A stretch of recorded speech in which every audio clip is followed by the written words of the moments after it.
Hey you guys, so real quick here, I wanted to make a video leading into our first workout together. A little spoiler alert here on some of the moves that we're going to have in this first workout. But after I went back and watched the video that will be here for the workout, I wanted to give a better explanation of some of the exercises and some better explanations of the modifications. So I'm going to go ahead and kind of go through what some of those moves are and what some of the modifications options are. So we go through that warm up together first in this workout.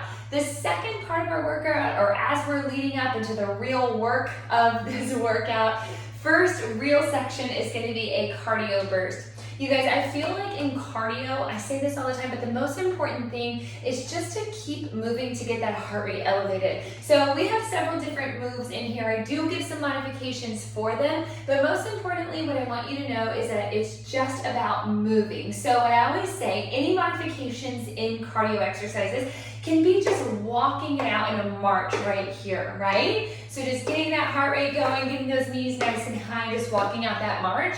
Another cardio modification that I really like is just to step out with the reach. It feels very, Suzanne Summers kind of step class-ish, but just to get to moving. If we ever do shuffles in our workout, you can take that into just a side step, okay? Lots of options there. Like I said, most important thing is to move. Jogging in place, stepping out some jacks, just get your body moving.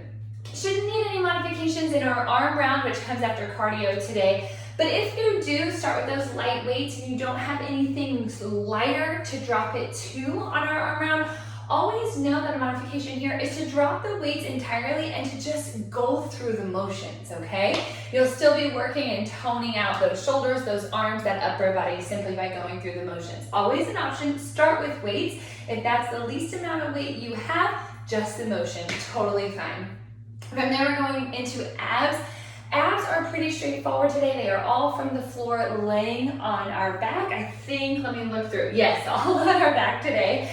And then in legs, this is where I really wanted to talk about these modifications. So today in legs, we're going to be working through unilateral exercises. And what that simply means is one side of the body at a time. So when we're working unilaterally, a couple of benefits here. Number one is that we don't allow the stronger side of our body to take over for the weaker side, which just naturally happens in any double leg exercises, whether we really realize it or not. The body is an incredible thing. And sometimes that's a disservice, right? Like we need to strengthen both equally. And if we do have a weaker side, we need to put a little extra focus into that side. So that's one reason that I really like unilateral work. And another reason is that it also incorporates balance. So what I wanted to say about the unilateral exercises that we'll be doing in this workout is that you will have options to modify, such as not holding any weights in the moves, finding ways to kind of prop a foot behind you, say in that staggered squat, which is one of ours. But what I want to tell you is if you have some space available to you where you can kind of stand up next to a wall and then just get the movement in, whether it's a smaller range of motion, a deeper range of motion here, kind of propping yourself up next to a wall. Even if you have a chair or a piece of furniture that you can hold on to near your workout space, I just want you to know that that's an option for you. The 3 unilateral exercises that we have in this one is over into a side lunge.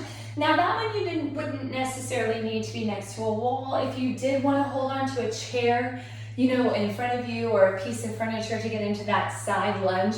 The second unilateral exercise we have is that single leg staggered squat. The toe behind you on the non-working leg is like your kickstand for balance, and then you have the option to support yourself against wall, chair, or furniture.